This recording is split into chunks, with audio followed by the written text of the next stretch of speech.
Alrighty, so we're starting up a new game. I just installed the patch because I bought the game off of Steam. Bought it off of Steam. Downloaded the DLC patch for the 18 plus material. Yes. I don't know about you, but this is how it sounds.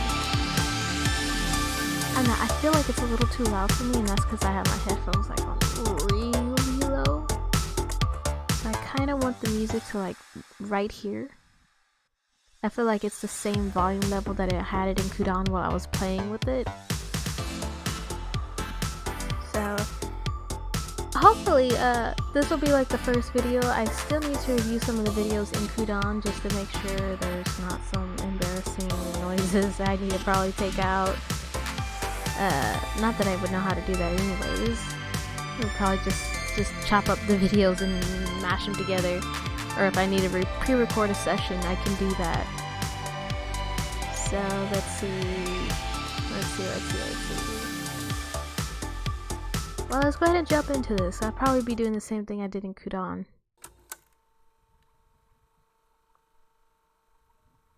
A Summer's End. Where is my mouse? Oh, my mouse. Oh, there's my mouse.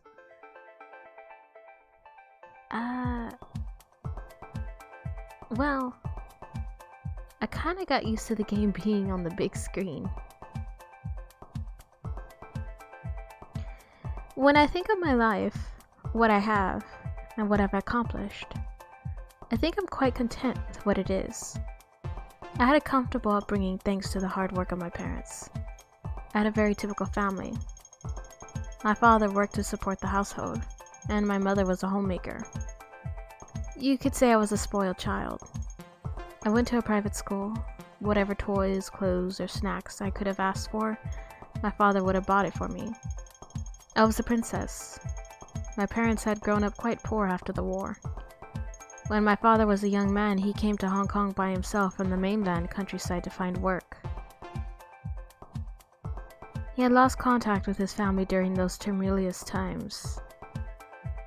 After the war and the political upheavals that followed, my father had worked his way up from a man being My father had worked his way up from a man doing odd jobs day and night until he eventually became a successful restaurant owner. My mother came from a large family. She wasn't given the opportunity to complete her schooling. She had to quit school at 14 and work to support her family. She had worked many years as a waitress before meeting my father. I suppose the sharp contrast between my upbringing compared to that of my parents was partly their desire to give me a childhood better than theirs. And I think it was a good childhood that they gave me. A storybook childhood. When I was in Form 4 of high school, I received tragic news which would change my family forever. I remember it vividly being a sunny, bright blue day in September. I was in good spirits. It was warm and clear outside. Classes had just restarted after summer vacation, and we students were chattering away during the lunch hour about what we've done during the summer. I was in mid-recital of a well-rehearsed story about my summer trip to Taiwan when my teacher had asked me to step out. It had been the first trip I had ever had made with my family on an airplane, so I was quite excited to share the details of my trip to my classmate. I've never done anything that would require an interdisciplinary meeting.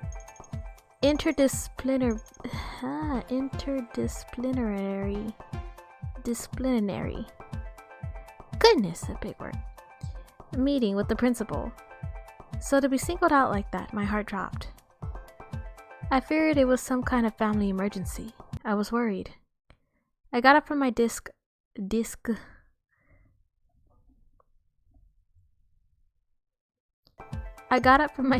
amidst the stares of my classmates, and I followed my teacher out of the room.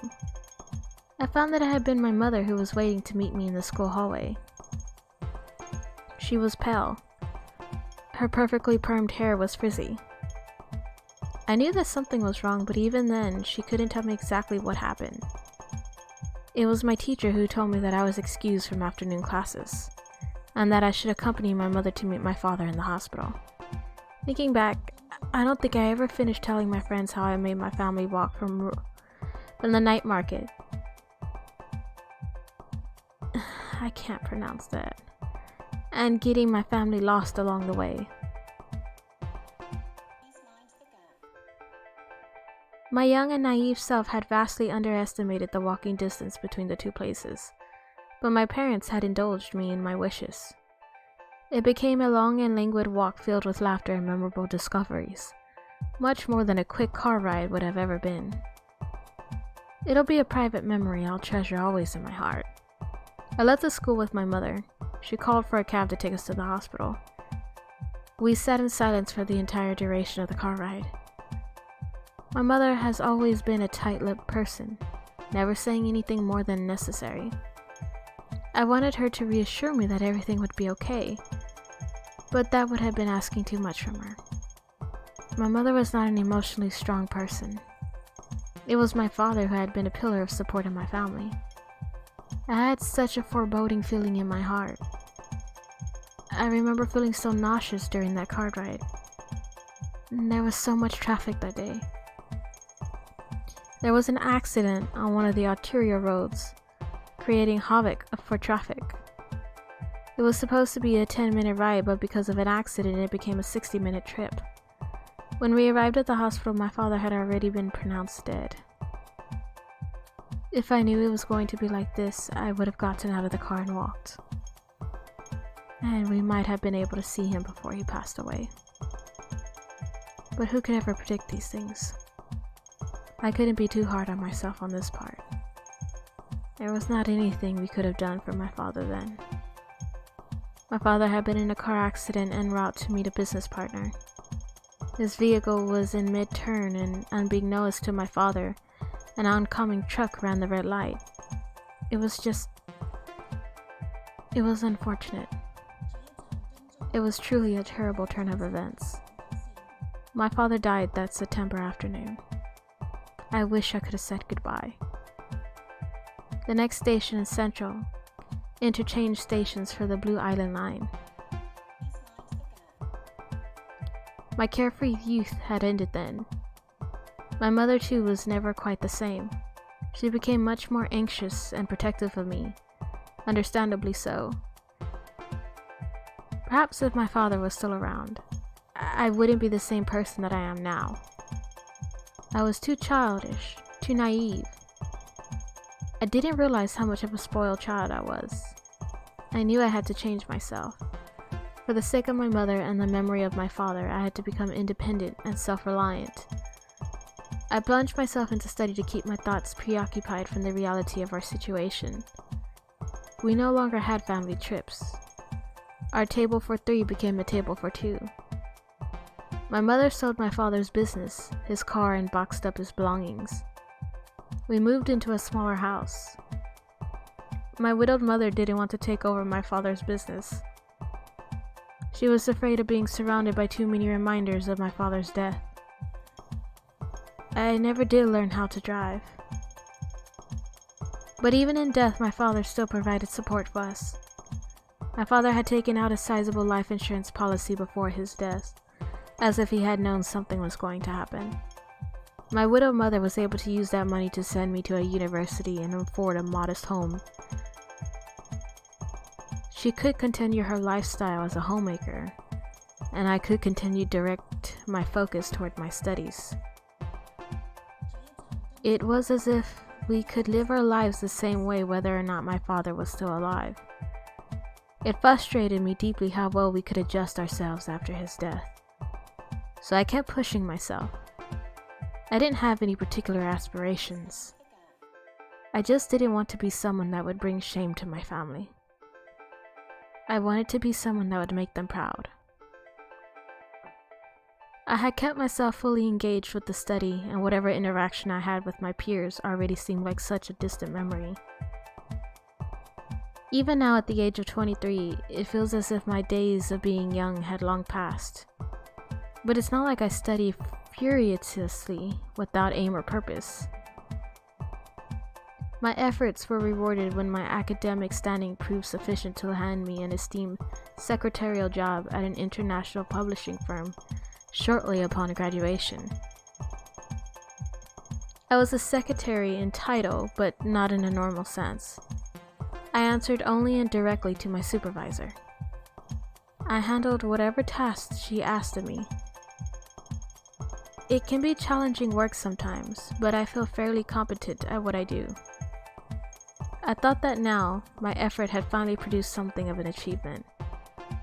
My modest success can be attributed to the work ethic that my father had instilled in me. He had always put his family first and gave his best effort each day to his work.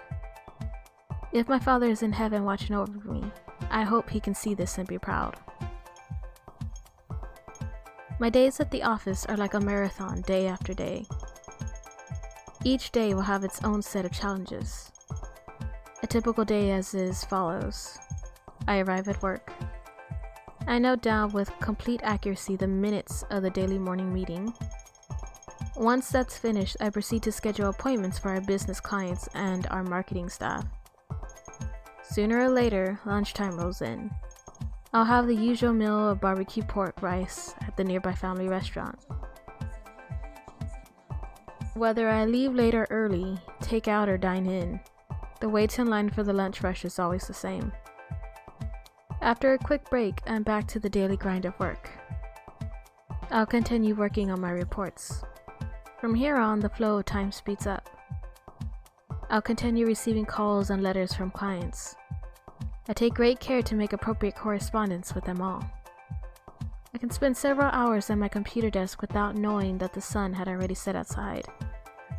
A day's work will usually finish close to 8 p.m. I'll tidy up and leave the completed reports on my supervisor's desk for her to review in the morning. It will usually be dark outside when I begin my commute home from work. I walk back to the station from my office. I pass by hundreds of people in a rush to their own destinations.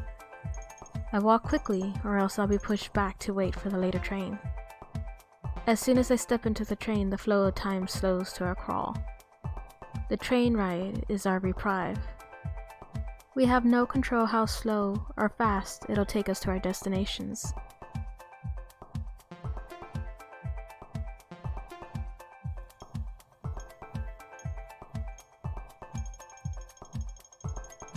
I rest my eyes on the train. I will have journeyed through the center of the earth and back by the time I need to disembark. Centre, right? On a typical day, I'll arrive home by 9 p.m. My mother will be waiting for me with a hot meal, and we'll have our dinner together. After eating, if I'm in the mood, perhaps I'll continue reading my book, or join my mother watching television. Whatever I choose to do for leisure, fatigue always comes quickly to me. I'll shower and prepare for the next day. Once I place my head on the pillow, it's lights out. I slip into the unconscious world in an instant. The sun rises, and the next day repeats.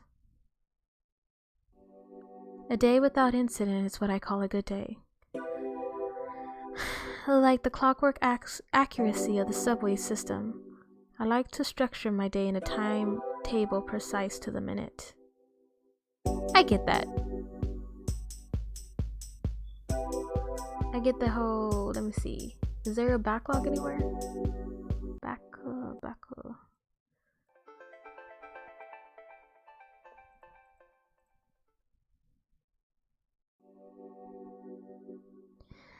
Yeah, a day without incident is what I call a good day.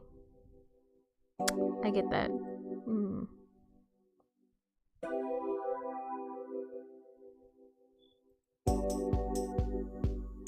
A single minute can change the flow of the entire day. If you miss one bus, it can lead to missing every other connection. A 5-minute delay can become a 30-minute delay, especially with the compounding congestion and traffic of modern city living. It's important to treasure every single minute, though sometimes, despite your best efforts, there are things that occur beyond your own foresight. Today was a day with incident.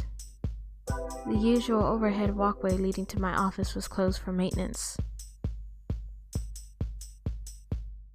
All foot traffic was diverted to other routes.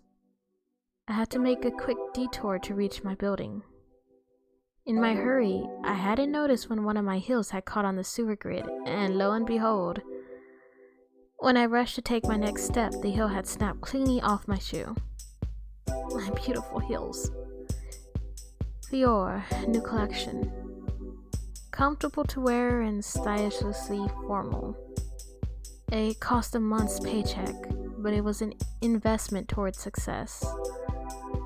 To break it in such a way, of course I was upset. It was entirely unsalvageable. And to add insult to injury, I had to hobble my way into the nearest convenience store and purchase a pair of embarrassingly homely sandals to wear. Today was already turning out to be a disaster. I had worn these conspicuous sandals into work, and because of that, I was the receiving end of much teasing from my coworkers. Even the newest hire felt he could approach me and make a joke about the kitchen slippers on my feet. Oh, what an asshole. Today I earned a new nickname at the office. I didn't know how long it would take to live this down. I resolved to never make such a mistake again. This incident has set my whole day off. I was frazzled. I fumbled with the phone and the Xerox machine. My usual 0.01% error rate in transcribing and typing had more than tripled. Today might have been the longest work day ever. I had to get it together. My supervisor, Mrs. Tam, noticed my distress and pulled me aside. Mrs. Tam personally hired me as her secretary, saying that I reminded her of her younger self. Mrs. Tam is a remarkable woman. She facilitated the rapid growth of her company for the past 20 years. If there's something she's more passionate about other than money making, it had to be shoes. She herself is an aficionado of designer shoes. There's a rumor among my colleagues that she had a closet filled with over 10,000 pairs of luxury market shoes. I have never seen her wear the same shoe twice, so it is a rumor founded with reason. It would be a dream come true to see such a collection with my own eyes. Anyway, I digress. Mrs. Tam recommended that I have the shoe repaired at a cobbler in Mongkok, She said their prices are very reasonable and that they could flawlessly fix any shoe within an hour. I took down her directions. I made it my mission to have it fixed as soon as possible so I could put this embarrassment behind me. If Mrs. Tam recommended this shoe cobbler, he must be no ordinary shoe cobbler.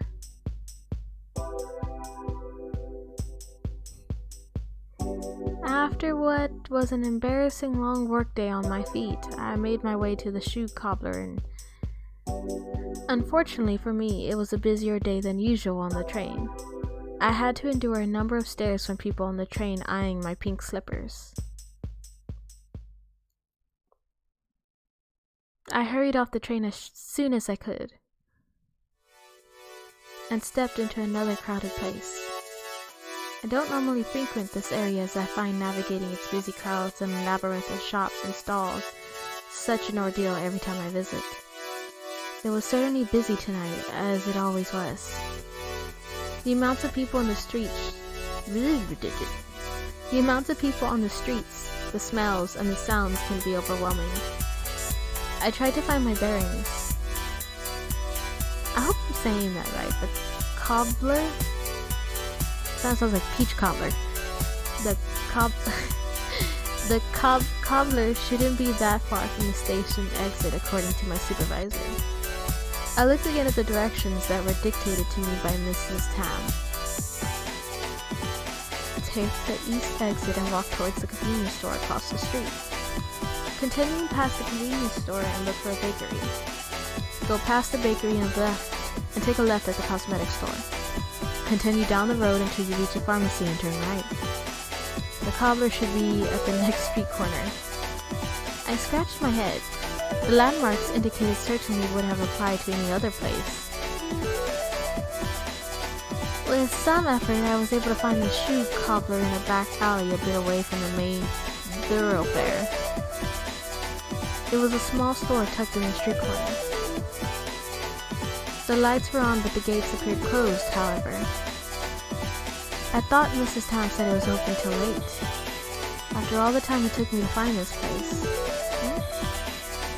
There's a sign that reads call for service. There's no number listed. There's no buzzer either. Am I supposed to just yell? Well, I've already come this far. Excuse me? I thought I heard rustling sounds. Is there anyone there? Excuse me? I listened in. There were sounds of a TV or a radio coming from within the closed-up shop. I heard sounds of a person shuffling from inside the store. Oh. A woman soon appeared out of the closet. I'm ready. I'm ready for this. A woman soon appeared out of the closed gates. She had the look of someone who would describe herself as an artist. Her permed hair was styled to look intentionally messy. Garish plastic earrings dangled from her ears with impunity, never appearing to get caught in her long hair. She wore a graphic t-shirt under faded jeans overalls. I didn't recognize the image on her shirt. I suppose it was the logo of a brand I didn't know. She didn't appear young enough to be a teenager, though she dressed like a valley girl out of the American movie. Her face was much too lean and her eyes too sharp. She was taller than me too. I took a good look at her shoes. They were off-white canvas sneakers with a mark on the rubber sole. I began to question Mrs. Tam's choice of recommendation. Oh, a customer. Wait just a moment. Are you the cobbler? Who? Me? No. I'm Sam, his daughter. Oh. We were just watching replays of the World Cup game. I'm sorry to disturb you. Not at all. What brings you here? A broken shoe, or is it a broken heart? I offer consultations for both. Huh? The woman winked at me. I was confused. Was I at the right place? I was about to excuse myself when a man came out of the half-open store. He had a reliable look to him. Hey, don't scare off my customers. Sorry, young lady. I'm the owner of the store, Mr. Wong. My daughter is quite noisy and likes to talk nonsense. Don't mind her. I see. Are you dropping those shoes off in your bag to be fixed? Yes, that's right. I broke the heel on this one. Do you think it could be fixed? Oh, what a nice shoe. It must have been so expensive. Yes. It'll be such a shame to throw it out. Let me see. Oh, this? It's an easy fix. I can make it as good as new. I'll have it done in under an hour. Really? Then I'll leave them with you. Thank you very much. That's my master cobbler of a father for you.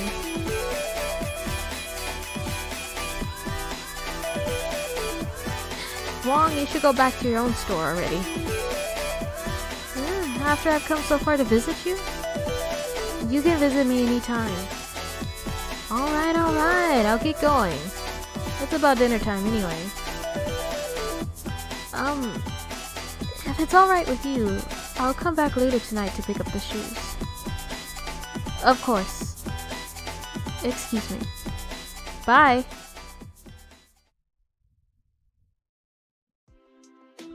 The shoe cobbler was quite an odd daughter. The shoe cobbler has quite an odd daughter. What does she mean by consolation? Well, anyway, I'm sure it didn't mean anything. Probably just her eccentric sense of humor.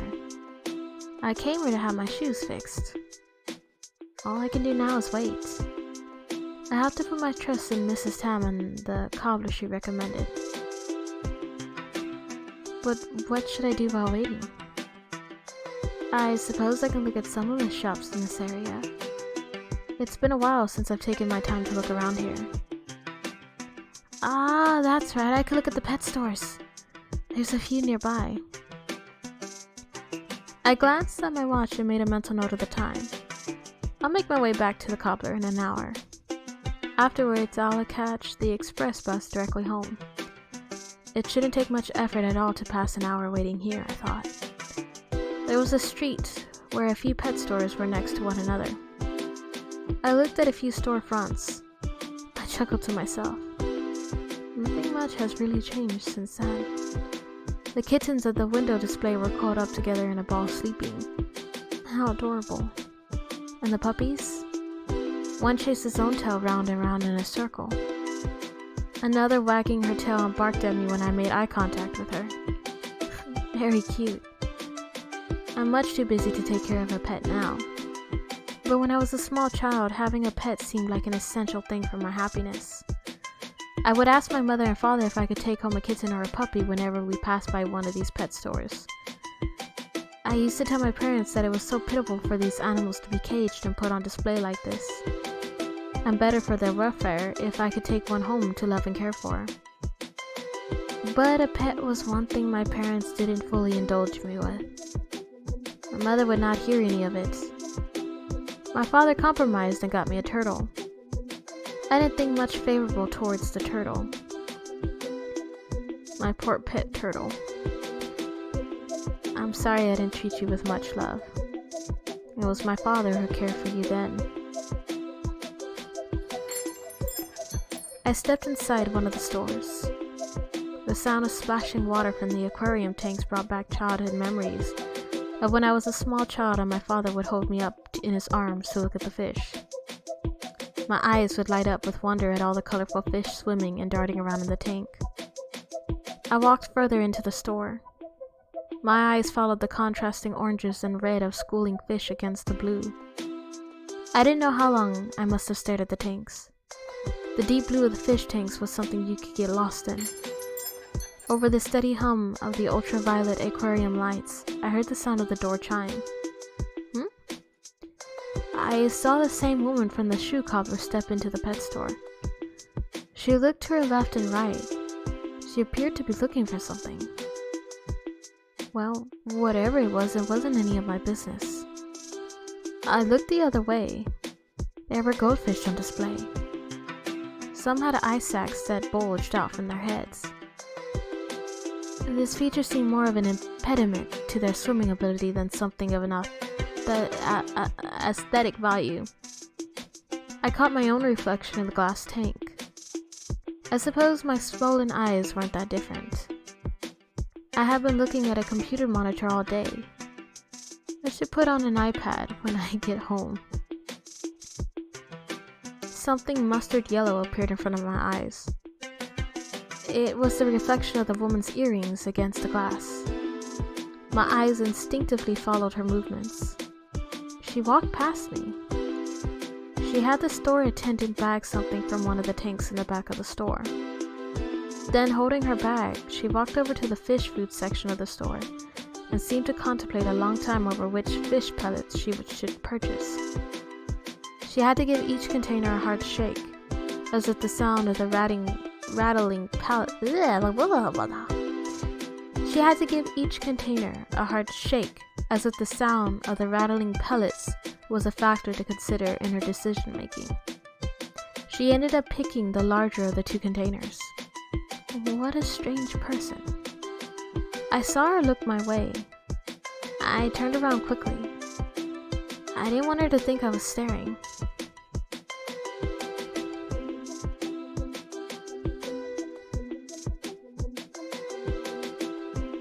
It's been 30 minutes, so I'm gonna go ahead because it's already 11:26 and I do need to sleep. I would most likely keep going, but I have... What is this? Oh, automatic saves. And these are quick saves. Okay. Yeah, no. I gotta get up early in the morning. So, alrighty. From here, we will stop. Close, close. Yes. See you next time.